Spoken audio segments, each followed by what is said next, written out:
ભાવનગરના ઘોઘામાં ધોધમાર વરસાદ વરસ્યો છે।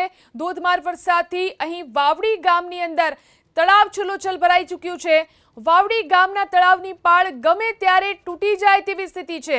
સલામતીના ભાગરૂપે ગ્રામજનોએ જેસીબીની મદદથી અહીં કામગીરી શરૂ કરી છે।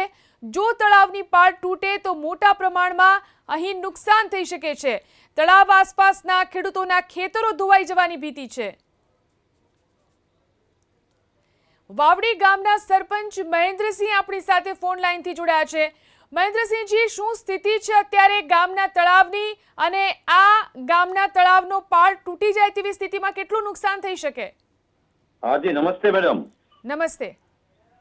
હાજી, અમારે અત્યારે 2 વાગ્યાનો વરસાદ ચાલુ હતો જી બપોરે, અને 7 વાગે બંધ થયો। હા જી। અને પછી પાછો કલાક જેવો બંધ રહ્યો, અને પછી સતત ચાલુ વરસાદ, એની હિસાબે ગામની તળાવ તૂટી જવાની પૂરેપૂરી સંભાવના। અને નીચેના જે ખેડૂતો જે છે, જે તળાવની નીચે જે ખેડૂતો બધા જે આવે છે, તો એને ખૂબ જ નુકસાન થાય એવું છે। જી, અત્યારે તમે ત્યાં આગળ પાળ તૂટે નહીં તે માટે કોઈ કામગીરી કરી રહ્યા છો? હજી પાળ તૂટે નહીં એના માટે અમે તાત્કાલિક ધોરણે મામલતદાર સાહેબની સૂચના, ટીડીઓ સાહેબની સૂચના અને તલાટી કમ મંત્રી શ્રી પણ હાજર હતા।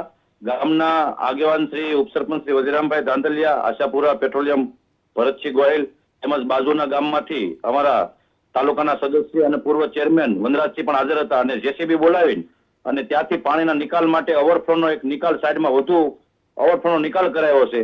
તો પાળે નિકાલની હિસાબે પાણી ઓછું, જે કઈ ડેમ છે એનું જે તળ છે થોડુંક નીચું ઓલું થાય, એની હિસાબે અમે અત્યારે હાલમાં જેસીબી થી કામ કરાવડાવ્યું છે। જી, આભાર અમારી સાથે જોડાઈને વાત કરવા માટે।